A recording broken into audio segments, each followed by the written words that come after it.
साधारण मनुष्य के प्रेम का तुम विचार करो तो बहुत चकित हो जाओगे।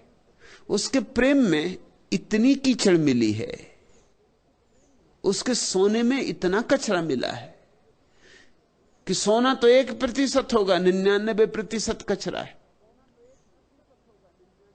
प्रेम के नाम पर घृणा तक भीतर छिपी। तुमने ये बात गौर की, प्रेम को घृणा बनने में देर नहीं लगती, मित्र को दुश्मन बनने में देर कितनी लगती। जिस स्त्री के लिए तुम जान देने को तैयार थे उसी की जान लेने को भी तैयार हो जाते हो, इसमें देर कितनी लगती। प्रेम इतनी जल्दी घृणा बन जाता है? प्रेम घृणा बन सकता है? और अगर प्रेम घृणा बन सकता है तो कैसा प्रेम? प्रेम घृणा नहीं बन सकता। फिर जो घृणा बन जाता है वह प्रेम था ही नहीं, कुछ और था। घृणा ही थी, प्रेम का मुखौटा लगाकर नाटक कर रही थी। प्रेम के नाम पर तुम शोषण कर रहे हो, प्रेम के नाम पर तुम एक दूसरे का उपयोग कर रहे हो, प्रेम के नाम पर तुम एक दूसरे की मालकियत कर रहे हो, प्रेम के नाम पर राजनीति है, कूटनीति है। प्रेम बड़ा लुभावना शब्द है, बड़ा प्यारा शब्द है, खूब उलझा लेता है। जिससे भी तुम कह देते हो मुझे आपसे बहुत प्रेम है, वही आपकी बातों में आ जाता है। तुम्हें खुद से भी प्रेम नहीं है, तुम्हें और किससे प्रेम होगा? तुम कहते हो हमें अपने बच्चों से प्रेम है, अपने बच्चों से तुम्हें प्रेम नहीं है। अपने हैं इसलिए प्रेम है, मेरे हैं, अहंकार का हिस्सा है तुम्हारे, इसलिए प्रेम है। और अगर तुम्हारा बेटा प्रधानमंत्री हो जाए तो बहुत प्रेम पैदा हो जाएगा, और तुम्हारा बेटा अगर डाकू हो जाए और कारागृह में चला जाए तो तुम जाके अदालत में घोषणा कर दोगे कि मैं इंकार करता हूं कि ये मेरा बेटा है। प्रेम समाप्त हो जाएगा। तुम्हारा प्रेम भी अहंकार है, तुम्हारा प्रेम भी उतने ही दूर तक है जहां तुम्हारे अहंकार को सहारा मिलता, सत्कार मिलता, सम्मान मिलता है। इस प्रेम के अनुभव के कारण लोगों को भी बात जज जाती है कि प्रेम पाप है, मगर ये तो प्रेम का अनुभव ही नहीं। कंकड़ पत्थर बीनते रहे और कहने लगे हीरे पाप हैं, हीरों का तुम्हें अनुभव नहीं। प्रेम का थोड़ा अनुभव करो। प्रेम बड़ी अद्भुत घटना है, साधारण नहीं है, अलौकिक है। इस पृथ्वी पर स्वर्ग की छोटी सी जो किरण उतरती है उसी का नाम प्रेम है। इस अंधेरे में रोशनी की जो थोड़ी सी झलक उतर आती है उसी का नाम प्रेम है। इस पथरीले हृदय में जो थोड़ी आर्द्रता आ जाती उसी का नाम प्रेम है। प्रेम का अर्थ है मैं किसी के जीवन में आनंदित हूं, किसी के जीवन से आनंदित हूं, अकारण। प्रेम का कोई कारण नहीं होता। कारण हो तो मोह और अकारण हो तो प्रेम। तुम किसी से कहो कि मैं इसलिए तुम्हें प्रेम करता हूं तो यह मोह। और तुम अगर कोई भी कारण न खोज पाओ, खोजो और न खोज पाओ, लाख खोजो और न खोज पाओ, और तुम्हें यह कहना पड़े कि पता नहीं क्यों, पर प्रेम है, तो मोह नहीं। प्रेम जैसे आकाश से उतरता है, पृथ्वी में उसकी जड़ें ही नहीं होती।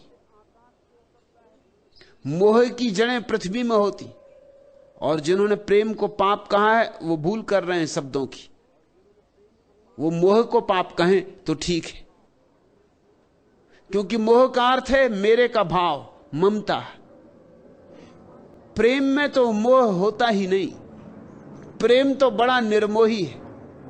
तुम चौंकोगे मेरी बात सुन के, लेकिन मैं तुमसे फिर दोहराता हूं, प्रेम अत्यंत निर्मोही है। प्रेम मोह को जानता ही नहीं। प्रेम दूसरे पर कब्जा करता ही नहीं।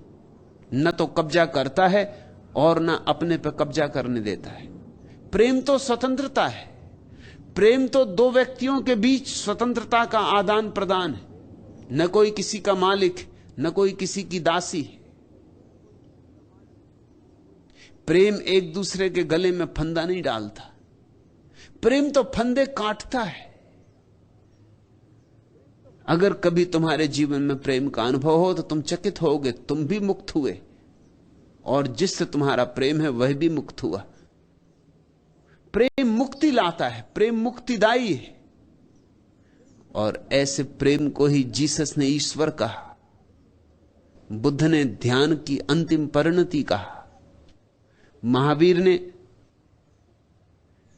कैवल्य का स्वभाव कहा। इस प्रेम को पाप नहीं कहा जा सकता। तुम्हें पंडितों, पुरोहितों की, संतों, महात्माओं की, तथाकथित संतों महात्माओं की बातें जच गई क्योंकि तुम्हारे अनुभव के अनुकूल पड़ गई। तुम्हारा अनुभव ही गलत है। तुम्हारा अनुभव कंकड़ पत्थरों का है। और जब संतों महात्माओं ने कहा कि सब हीरे कंकड़ पत्थर हैं, तुम्हें भी बात जची कि बात तो ठीक ही। और तुम्हारी जिंदगी का प्रेम का जो अनुभव है इतना दूषित है, इतना धुआं धुआं है, ज्योति का तो पता ही नहीं चलता, बस धुआं ही धुआं है। कि जब पंडितों ने कहा कि आंखें खराब होती धुएं से और पीड़ा ही पीड़ा मिलती है, सुख मिलता कहां, तुमको भी बात जची क्योंकि यही तो तुम्हारा भी अनुभव है। लेकिन मैं तुमसे कहता हूं, प्रेम निर्धूम शिखा है। प्रेम से धुआं पैदा नहीं होता। हां, प्रेम में जो कचरा है उसके जलने से धुआं पैदा होता है। ऐसा समझो कि तुम लकड़ियां जलाते हो, कब धुआं पैदा होता है, कब धुआं पैदा नहीं होता, तुमने विचार किया? लकड़ियों के जलने से धुआं कभी पैदा नहीं होता। अगर लकड़ियां सूखी हो, अगर उनमें पानी ना हो भीतर, अगर गीली ना हो, तो लकड़ियों से कभी धुआं पैदा नहीं होता। अगर लकड़ी सच में ही सूखी हो, पूरी सूखी हो, उसमें रत्ती मात्र भी जल का अवशेष ना रहा हो, तो जरा भी धुआं पैदा नहीं होगा। लकड़ी के जलने से धुआं पैदा नहीं होता। लेकिन लकड़ी गीली हो तो धुआं पैदा होता है। वो गीलापन लकड़ी नहीं है, विजाती है। तुम्हारे प्रेम से अगर तुम्हारी आंखें अंधी हो रही हैं और धुआं पैदा हो रहा है और जिंदगी में काली खा रही है और जिंदगी उलझन में भरती जा रही है और क्रोध होता है, वैमनस्य होता है, ईर्ष्या है, जलन है, ये सब पैदा हो रहा है, तो समझ लेना कि तुम्हारे प्रेम में अभी कचरा बहुत है, विजातीयता बहुत है। इसको अगर कोई पाप कहे तो ठीक, लेकिन ये प्रेम को पाप कहना ठीक नहीं। प्रेम से तो कभी धुआं पैदा नहीं होता। अगर तुम्हारे प्रेम से धुआं पैदा होता है तो लकड़ियों को सुखाओ थोड़ा और, निर्मोह करो प्रेम को। मोह लकड़ी को गीला रखता है। निर्मोह करो प्रेम को, अनासक्त करो प्रेम को।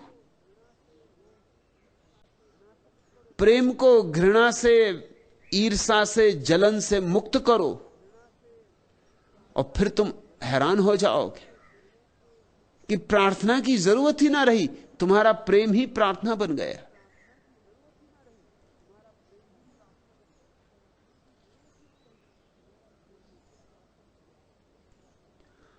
और जीवन ने जो अवसर दिया है प्रेम का, इसे ऐसे ही मत गंवा देना। इससे लोग दो तरह से गंवाते। एक तो वे लोग हैं जो प्रेम के नाम पर कुछ और करते रहते हैं और उसे प्रेम समझते, उनको मैं भोगी कहता हूं, संसारी। वे जीवन गंवा देते। और दूसरे वे हैं जो संसार से भाग जाते, प्रेम के कूड़े करकट से डर के भाग जाते। कुछ ने कूड़ा करकट छाती से लगा लिया है, कुछ कूड़े करकट से डर के भाग गए। जिन्होंने कूड़ा करकट छाती से लगाया है वो भी सोने को ना खोज पाएंगे, और जो कूड़े करकट से डर के भाग गए वो सोने से भी भाग गए, क्योंकि सोना और कूड़ा करकट सब यहां मिला हुआ है। वे भी कभी प्रेम को ना जान पाएंगे। जिनको तुम सन्यासी मानते रहे हो वे भी प्रेम को नहीं जान पाते। जिनको तुम संसारी जानते हो वे भी प्रेम को नहीं जानते। भोगी भी वंचित, योगी भी वंचित, अलग अलग ढंग से वंचित, मगर दोनों वंचित। एक कूड़ा करकट पकड़ने के कारण वंचित, एक कूड़ा करकट छोड़ने के कारण वंचित। लेकिन दोनों नहीं देख पाते कि कूड़े करकट में कुछ छिपा है, मिट्टी में कमल छिपा है, ये दोनों नहीं देख पाते। यही उनका अंधापन है। मैं तुम्हें चाहूंगा कि तुम जियो, भागना मत, त्यागना मत। जीवन को उसकी समग्रता में जियो, जीवन के सारे रूपों में जीवन को जियो। हां, इतना ही ख्याल रहे कि जो रूप तुम्हें कष्ट दे, जानना कि उसमें निखार करना है। छोड़ना नहीं, निखार करना है। त्यागना नहीं, उसमें कुछ गलत है, उस गलत को रूपांतरित करना है।